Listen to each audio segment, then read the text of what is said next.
Doghouse Podcast is back. Great return guest, Mad Dog. How we doing today? We're doing great. I mean, we're doing fine after that SEC championship game. I can tell you that. That was belt to ass whooping of Alabama. How was that? That wasn't just a cleansing. That was like a full-blown exorcism of any demons that Alabama had used. Any curse that we had, it got lifted that night. I don't know what the deal was. Everybody always says it's a mental block with Alabama. You know, Kirby can't get past it. The whole thing is with him is, you know, I thought it was going to be different when Saban left. It doesn't seem to be that way. You know, he lost twice to DeBoer, but I really kind of think he's over that. I don't know what the deal was. I mean, honestly, I really thought earlier in this September they were going to win. You know, they had a few miscues. The team was young, but I think they're firing on all cylinders now. They're coming on at the right time. So, and it definitely showed in the SEC championship. I just hope they don't have too much time off and they lag before they hit the playoffs. Yep, completely agree. What I liked is starting out that first drive against when they went 3 and out. I was like, all right, we got something here because you know that was the big Achilles for us in the first one. 9 for 9? Todd Simpson, we couldn't get off the field. That was impressive. How about Cole Spear, block punt? Where's he been? And Roderick Robinson. If you would have told me he would have had a touchdown, been like, what kind of drugs are you smoking? And yeah, Roderick Robinson. You know, he was on the injured list for so long, and everybody kept saying he was working out, and I didn't think he was going to come back. And then I didn't really see him until he made that play. When he come off the side and and Gunner threw it to him, I was like, wait a second. And number 0, that's Robinson. And I could not believe that he actually not only came in the game, contributed to it, he caught the first touchdown.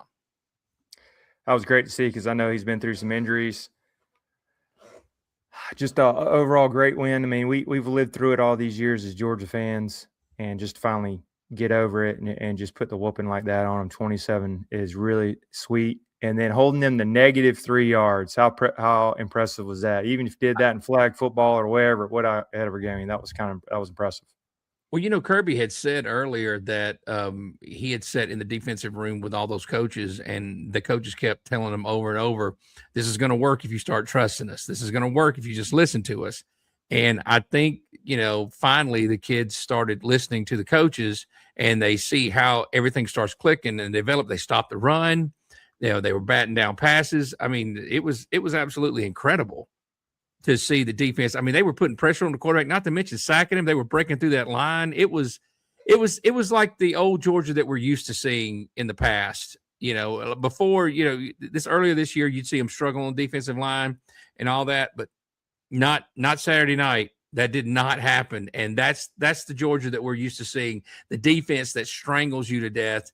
And, you know, the offense that puts enough points on the board just to, win the ball game. And here's something else I got to thinking about. Had they not had those mental mistakes with the personal fouls and then that pass interference, Alabama never would have scored. Yeah, like DeMello Jones. Right. Yeah, all that put them in the situation. It gave them a short field to score. And, you know, Georgia basically walked them in, you know, that 7 points they got. But not, you know, had it not been for all that, they never would have scored, in my opinion. Wasn't it some crazy stat they didn't make it past the 50 to the 30-yard or to the third quarter? Is that it? No, they didn't. I don't even think they scored to the fourth. Yeah. They didn't even make it in the end zone. For 3 quarters, they shut Alabama down. And if you're able to do that with an offense that was able to move the ball like Alabama was, now I know people are going to say that Ty Simpson was hurt, his back was hurt, you know, and his timing's off. But regardless of all that, I mean, he was still out there playing. If they thought he was hurt that bad, they shouldn't have put him on the field. So if he's your best option at quarterback, then, you know, you got to play him regardless. But I did not see a defense that was scared of anything. They were very intimidating. They were bullying that offense. They were bullying the offensive line. And they played that game like it was personal, like they had a chip on their shoulder. And I completely understand why. They were sick and tired of losing to Alabama. Completely agree. Another one is everybody was worried about him, but Malachi Tolliver. You got to give him. Didn't hear his name at all. He's doing his job. That was impressive because I know that was a big worry. And was it Big Tim Keening was lined up over him? Didn't hear his name at all. So bravo to him. So that was impressive. Yeah, yeah. All this is such a young team. And Kirby mentions that earlier. He was like, "This team is young," and if you look at the percentage wise, I saw the list that this is the youngest team in the playoffs right now. Like he has over like 40 something percent, freshmen, and this young team is starting to understand things and starting to listen to the coaches and trust the process. I know you hear that term a lot, but they're actually starting to do it, and in doing so they see the results, they see what's happening, and they're understanding their assignments, they're doing everything they're supposed to do. And I know Kirby probably after the game when he got them back to Athens, he probably just simply told them, look, I told you so. I told you if you just listen to us, this is what we can do. And now they've got a taste for it and they're all working together, they're firing on all cylinders. I hope that this continues, especially during the playoffs. Yeah, they're definitely peaking at the right time. Also, on the offensive side of the ball, Gunnar Stockton doing his thing, 156 yards, 3 touchdowns, MVP. Came back from looking rough against Georgia Tech. I think that was an anomaly. It was an off day, and then the defense carried him. But he looked good, 141 yards rushing against pretty good Alabama defense. I kind of feel like the Alabama defense is getting better, and their offense is regressing, going 2 different directions. Yeah, they need to get on the same page. And Gunnar, honestly, Gunnar admitted that Tech game was a bad game. He said it was on me. It was a bad game. He threw that pick. He seemed like he couldn't get it out of his head after he threw that pick. Even he admitted this is a bad game. We need to move on. And he definitely changed the narrative in that SEC championship. He took total control. He had no issues. He threw that pass to Bell in the back of the end zone was a tight window, and he put that ball right on the money. If it's off just a little bit, it's either a pick or it's deflected, and he put that right on the money. He did. He looked really good, poised. He's running the offense. Also, he was rolling out, getting that 3 to 5 yards clip when they needed to extend the drive. Another surprise too, and I remember seeing him on the first couple of drives. I'm like, who's that guy? Is the 27, the Dinkins kid at safety? Yeah. He came out and played, and Kirby said later, is like he looked good in one series, and like let's roll with the hot hand, and he's been working hard. I think he was a true freshman because is it Joe Nail couldn't go? He had a wrist injury, so another guy stepping up. That was it. That was impressive. And how about going forward? Because I still don't know if we're gonna get Drew Bobo back. Do you feel pretty good about Tolliver going into the playoffs? And do you think we see Bobo anymore? Is he done from what you've been hearing? I've been hearing that he is done. I heard the injury's pretty bad, but I thought the freshman really stepped up in the SEC championship game. They looked, that offensive line looked in sync. I think they only got to Gunnar like once, and I could live with that all day long. The run game looked good. The blocking was incredible, especially that one block that Humphreys made when Allen went into the end zone. Oh yeah. My God, that was a good block. And those key blocks and the whole team working together, offense, defensive line, and Lawson Lucky coming up with a huge play, catching the ball the way he did, to advance them. The tight ends are getting involved. I really think all the criticism of Bobo needs to kind of be quiet right now because, cross your fingers and don't say anything out loud. But Bobo's really been calling some good plays. He's been dialing it up, and that offense is clicking. As long as he keeps everything creative and keeps moving the ball, I'm all for it. Yeah, he played a good game. If I had to be nitpicky, I know I'm probably one of the majority is just, maybe just cut back the bubble screens a little bit. But, hey, he gets paid way more than me. But, yeah, he's doing pretty well, and it's creative. And another shout-out is Brent Thorson for flipping the field. He did pretty well too. I think going forward that maybe if it's 3rd and 10, if Gunnar doesn't see it, he can take a sneak in there and we can punt back in there and lean on our defense in the playoffs. Yeah. And not to turn the ball over. And if I had to get nitpicky, I think 7 penalties for 80 yards was a little uncharacteristic for the team, and Bama had only 1, so hopefully they'll clean up that a little bit. But yeah, they they needed a little more discipline, especially on the defensive side of the ball. They got into it with that Alabama player, and it cost them a personal foul. And you see Kirby pulling him over the sideline, like really getting on to him, like because you could see when they show the replay, you could see the guy had butted his head, And then the Georgia player just absolutely smacked him, and that's where the flag came in. And what you've got to do is you've got to learn to let that go, because what they're doing, they're baiting you. They're trying to get you to do something like that. And the kid's young, and he got upset, and God knows what the defensive player said. I mean, I can only imagine what was said there, but the kid took it personal, and he didn't need to be, because like Kirby always says, when it comes to stuff like that, when teams are doing things like that, they're trying to get in your head, because all you got to do is laugh and point at the scoreboard. And they haven't learned how to do that yet. So they're still a little green when it comes to those kind of things, but just a little more maturity, a little more, calm them down a little bit. And I think they'll do good, because you don't want to see anything like that happen, especially, the more they advanced, in the playoffs. Exactly. So Georgia, Kirby moves 2-7, 2-10, getting the monkey off the back. You can throw him to the side. And also, I think that's the last team, Florida. Tim Tebow was sitting there. Gunnar Stockton was sitting beside him. He was the last person to beat him. SEC championship game, beat Alabama, was Florida. So all kind of great stats there. But yeah, just awesome win. We loved it. Hey, appreciate everyone clicking on my funny video that my wife made with praising the Lord music. That went viral, man. I think I got 750 crazy comments. I enjoyed it. Appreciate I saw it. And the way she sped it up, the way you were moving, I thought it was hilarious. It was. I thought it was great. As soon as I saw it, I was like, "What is Trey doing?" And then I saw that. But yeah, I was doing the same thing. Oh, yeah. Nobody had a camera on me at the time, but I was doing the exact same thing. We were out with a group of people watching the game, and it was under my friend, and he has this giant 70-inch screen TV under this carport. So we're allowed to, we're able to be outside, and we're able to scream and, be as loud as we want to. And at no time during that game was I worried, or did I see anything about Georgia losing control of that game? They were in complete control of that ball game.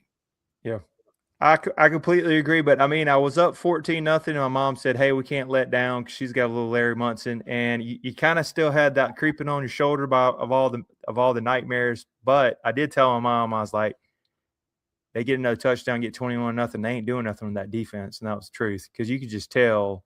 And I think Kirby knew it too. They put the stranglehold on them, and they probably even went conservative a little bit. But 21-0, I think that was the dagger, and then even more, 28-7. But yeah, when they scored that 7 points, I thought, well, here we go. They're going to come back, and they're going to score 14, and then it's going to be a 7-point game. And Georgia just did not let up. Like as soon as they made them, they stopped him again, and then when they moved the ball and got that 28, when he threw that to Branch, I mean, when you give it to him, the way he moves, he is incredible. Not only is he fast, he's very agile. The way he moves and bends his body and everything, and he makes people miss. Jab step. Yeah. The way he makes people miss, and the way he got inside like that. By the time they reached him, they did knock him down, but it was already in the end zone. And he gets up and he does that touchdown celebration that he does, and all the other wide receivers join in the way they do it in unison like that. It's a good thing to see that this offense, more than anything else, it looks like they're having fun, and that's kind of what you need. I mean, I know you're supposed to take it seriously, but at some point in time, you need to remember that football needs to be fun too. And when everything's clicking like that, it can be fun. So that's what you got. That's what they're doing, and we're definitely having fun watching them. So it's all fun right now if you're a Georgia Bulldog fan.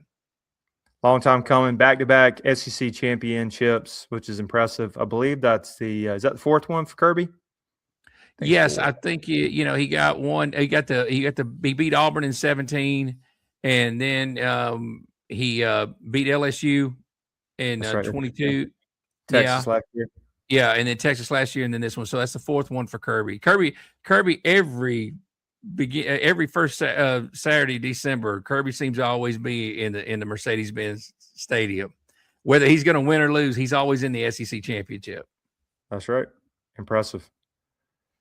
Georgia gets the great win, and then they're going to move on. Going to bring up the college football stats. I'm sorry, the bracket here. Also, Mad Dog, what's your thoughts on this, and who should have got in, who should have got out, and what were you thinking, your opinion on Sunday, looking at the playoff ranking show?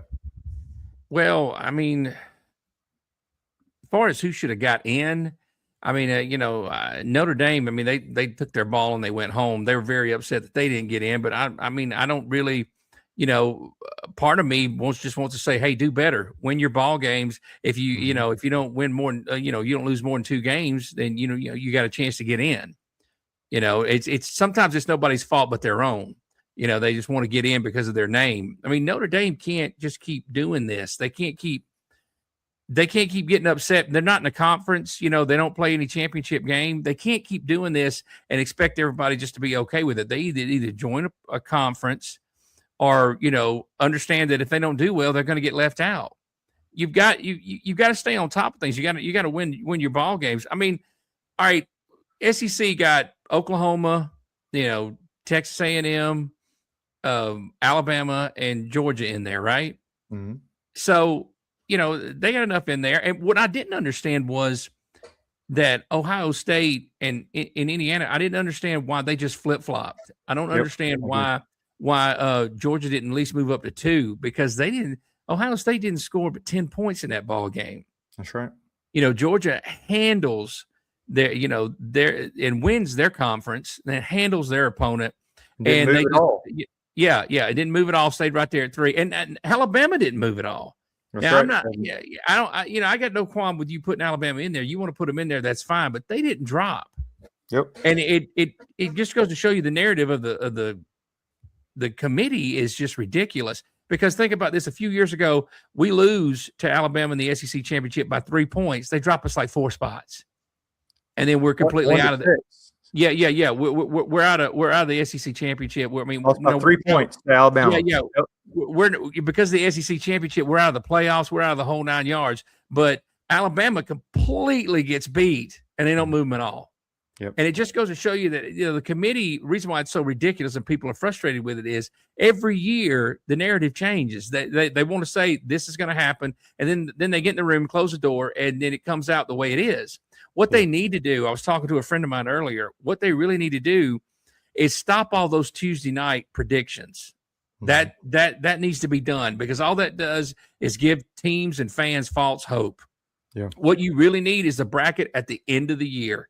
That's all you need. You do not need to see it every Tuesday night, and because it's useless. There's no reason for it. All it does is provide false hope. Yeah. There's no reason for it. I don't see a point in it, because if you remain number 1, it's going to subject to change. I don't understand. Maybe they're just trying to, give out ratings on Tuesday nights and ESPN. I don't know what the deal is, but they need to quit all that because the bracket at the end of the year is the only one that matters. I don't even know why they started that. I don't know why they do it. What they need to do is just keep the AP poll, just have it come out every week like it normally does after every Saturday. We need to see that. And then, at the end of the year, show us the bracket. We don't need to see a bracket, 4 weeks before the playoffs actually start, because that's ridiculous. Everything's going to change. Yeah. And then when you see it change just a little because it doesn't fit their agenda and what they're going to do, then that's where all the uproar is, because they're like, hey, they didn't drop, they didn't move at all. Well, if they didn't show it to us, we wouldn't have known they wouldn't have moved at all. They didn't show us the bracket. If they had not shown us the bracket, we wouldn't have seen it. But we see it, and then when they don't move it, we all get, everybody gets in an uproar, and they need to quit doing that. I don't see a point in it. It needs to stop.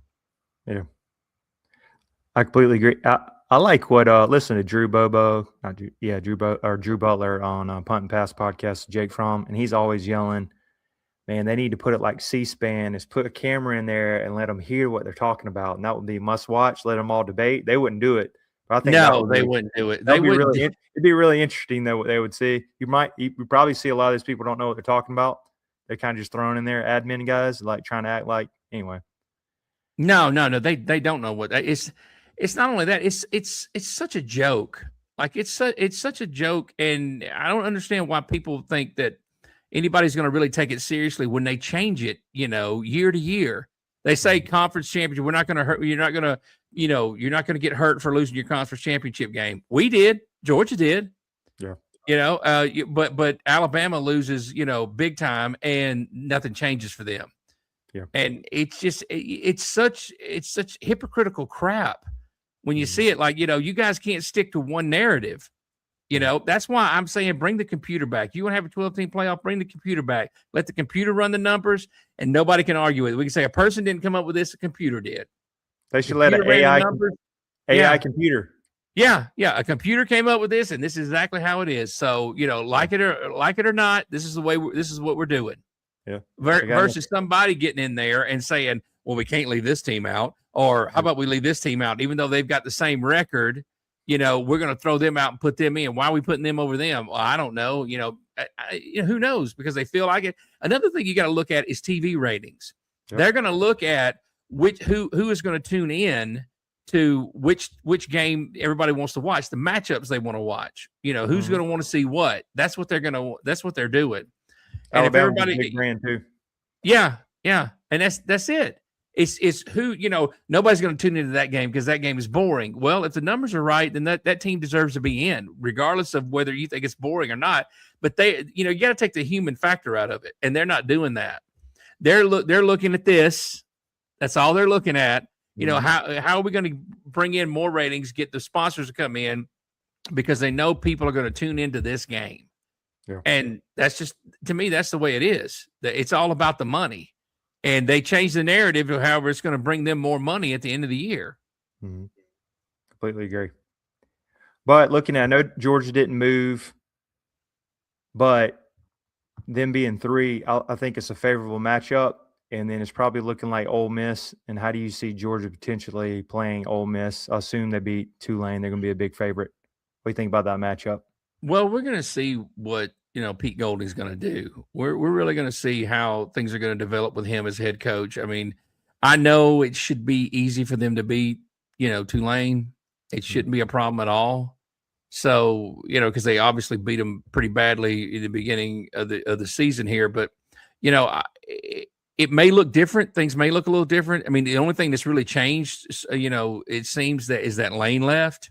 But I mean, how much is that really going to affect the team? Are they going to rally behind this new coach? And, you know, is he going to have a different, you know, he's got the offensive coordinator came back. So, you know, how is it going to look? Is it going to look any different? Is it going to look the same? You know, I mean, you got to look at things like, it's not just that, like clock management, you know, how he's going to handle things. I mean, he's not going to handle things the same way Lane is.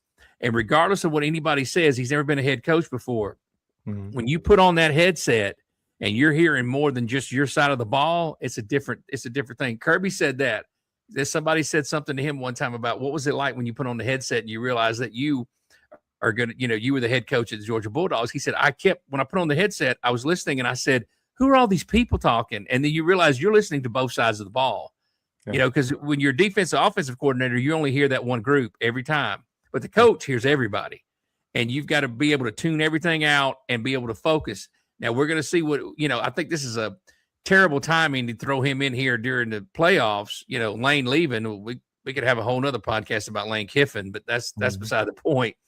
But, you know, he's in a bad situation. How is he going to make the most of it? And I think his inexperience may show. And, you know, I see the Dogs coming out on top if they play Ole Miss again.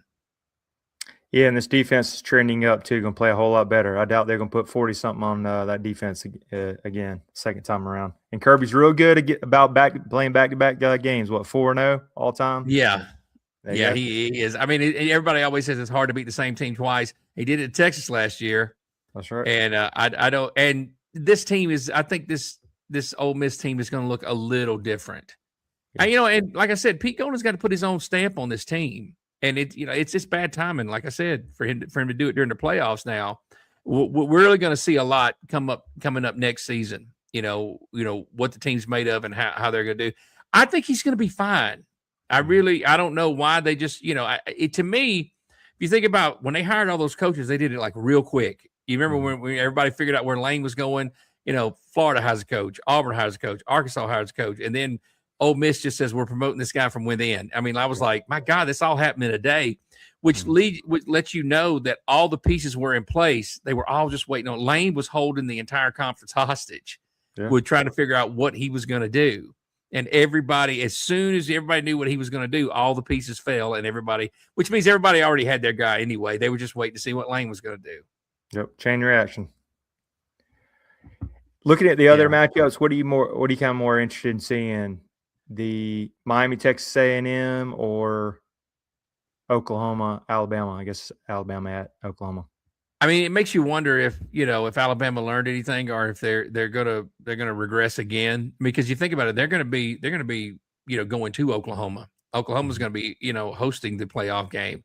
So I mean, Oklahoma's hungry. I mean, I think last year they got really tired of everybody talking about Texas this and Texas that, and I know they couldn't be happier that Texas is left out of the playoffs, but I think Oklahoma's a little hungry, and I think Mm-hmm. Alabama could be on the downslide, and Oklahoma's going to make them pay for it, especially when they play them at home. So I look for Oklahoma to win that game and advance. And Texas A&M, I don't think. I mean, as much as I would like to see Georgia play Gunnar Stockton, play Gunnar Stockton and Carson Beck together. Wouldn't that be something to watch that matchup? God, just to watch them go head to head and Storyline in that game.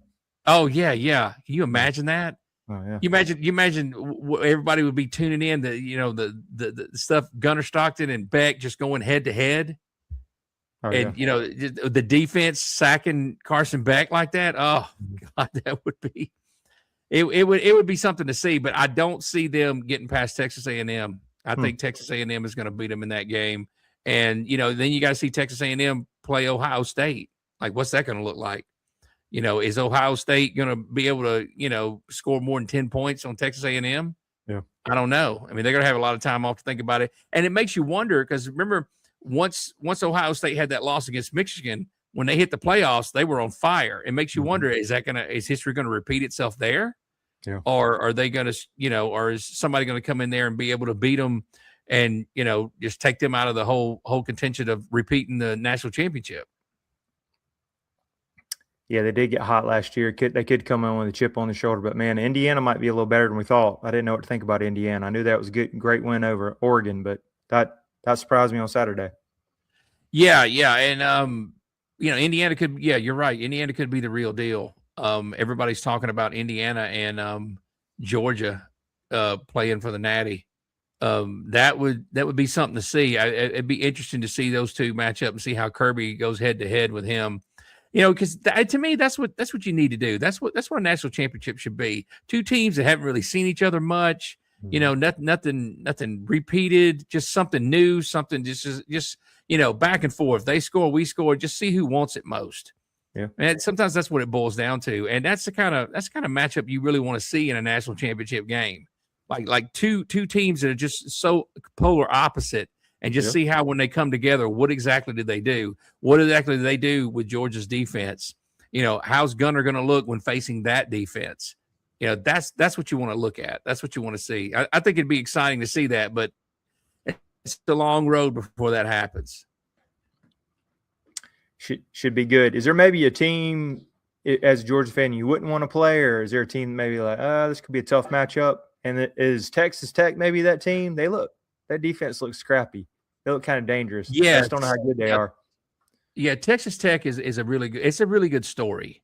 Now, do they go all the way? I don't know. I mean, their coach just brand new to college football. I mean, yeah, they have a great story. They got a Buckus Award winner on the defense. Yeah, it's a good story. Now, do they make it to the semifinals? Maybe. Do they lose in the first round? I don't know. I mean, maybe the moment's too big for the coach, I mean, even though they did win their conference, but then you got to think, I mean, no disrespect, it's the Big 12, so, maybe it's not that difficult. Maybe when they play tougher teams, it won't work out for them. But I can see Texas Tech, maybe winning the first game. I think they'd be a handful because they got a lot of fire and energy. They would be a handful, especially on the defensive side of the ball. Yeah. They're very, very feisty. They get fired up, batting down passes and intercepting the ball the way they were doing. But it could be, that offense just could have just had a bad game. That could happen too. Sometimes when an offense has a bad game, they make the defenses look better than they really are.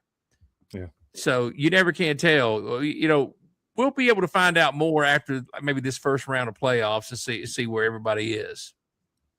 Yeah, I was listening to Dog Nation. I like Mike Griffith. He's a straight shooter. He said Miami is dangerous on that side of the bracket. He saw them maybe being the second best team, potentially even upsetting Ohio State. But he said they got a real good defense. Carson Beck can throw it around. They got some receivers.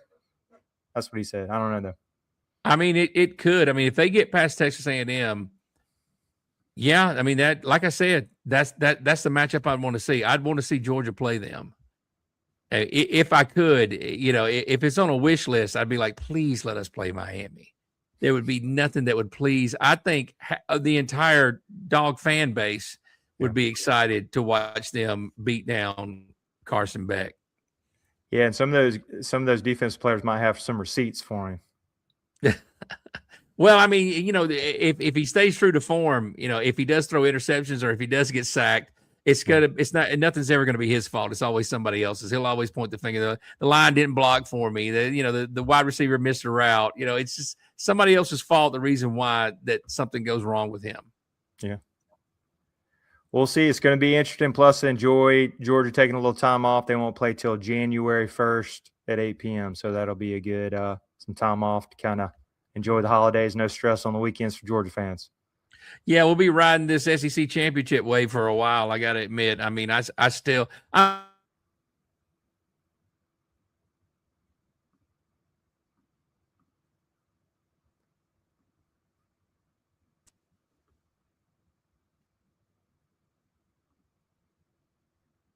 Oh, did we lose you? No, I'm right here. Okay, gotcha. Yeah, like I said, I don't think it's so much that we want to. I don't think so much that we want to we beat, how we beat them that everybody's impressed about. That's right. Hey, Mad Dog, appreciate you coming on again. How do we follow you on social media? You follow me at MadDog19 on Twitter. And you can find me on YouTube with Another Doggone Podcast. There it is. It's growing. He's been having some great guests, almost 50 subscribers, really professionally done in the studio, looking great. Also, real quick, Mad Dog, I know you've been, I think you're getting close to 10 or so episodes. Who's been your favorite guest so far, if you had to pick? Coach Pete Cordelli, actually. He is a coach. He is a coach. He coached he was offensive coordinator at Notre Dame under Lou Holtz. He won a national championship there with Lou Holtz. And he's offensive coordinator at Arkansas, North Carolina State. He was a head coach at Kent State for 3 years. The man has 1,000 stories, and you could just sit down, pull up a chair, and listen to some of the things. There's some of the things I can tell you that we can't talk about on a podcast. That's how crazy some of his stories are. They're great. Yeah, really check it out. I've been enjoying that. I think you've had him on 3 or so times. So, yeah, check that out. Another Doggone Podcast on YouTube. Check out Mad Dog on Twitter as well. Appreciate you coming on again. Absolutely, man. Go Dogs. Go Dogs.